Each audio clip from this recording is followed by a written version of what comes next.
think the hotel is more conducive to hiking and biking. Oh, I love San Francisco. There's outlets. This is the kind. Oh, we got food.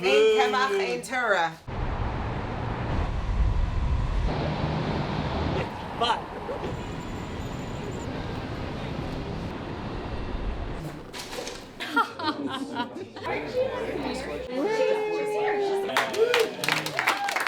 Havruta on steroids. Despite the infinite loss of the stone temple built by King Solomon, a new temple was being born.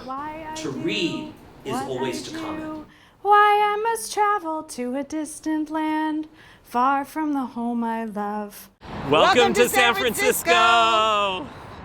We are studying each day from Mishnah Psachim, and today we're the 10th parak, 10th chapter, 3rd Mishnah.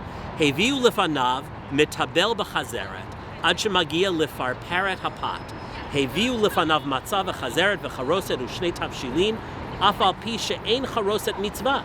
Rabbi Eliezer b'Rabbi Tzadok omer mitzvah.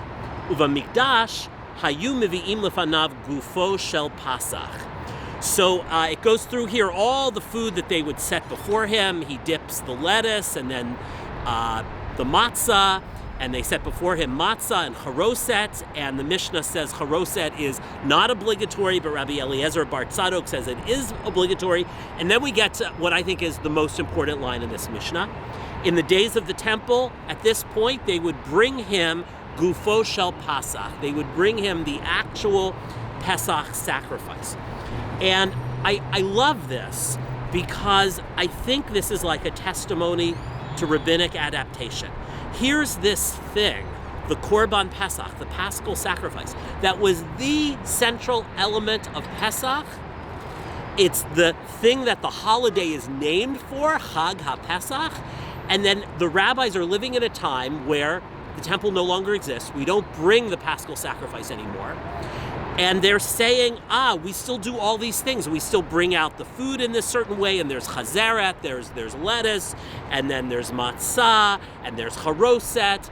And P.S., in the days of the temple, it was at this point that we brought out the Korban Pesach. And the fact that it's a P.S., I think, shows how creative and adaptive and responsive the rabbis are.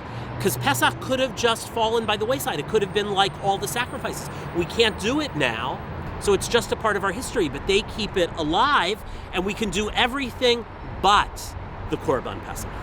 Right, so beautiful, Leon. And I also think it's interesting because it really speaks to what the project of the rabbis is, right? We have to move forward. We had this loss. We had this real loss of the temple, but we have to move forward, and we do it in this way. But I don't stop talking about it. I don't forget it. Even though I don't do it anymore, I don't forget it. It becomes part of my story. And I think it's so interesting. That's part of what we're doing these 2 weeks on this alumni tour, is thinking about how we tell our stories and how we tell the story of Pardes. And our alumni who had this incredible experience in the Pardes Beit Midrash in Jerusalem, how do they continue to tell their stories? How do they continue to make Pardes part of their stories, even as they continue on in their own journeys? Beautiful. Yishar kochech. And to you. We will see you in Chicago. See you in Chicago.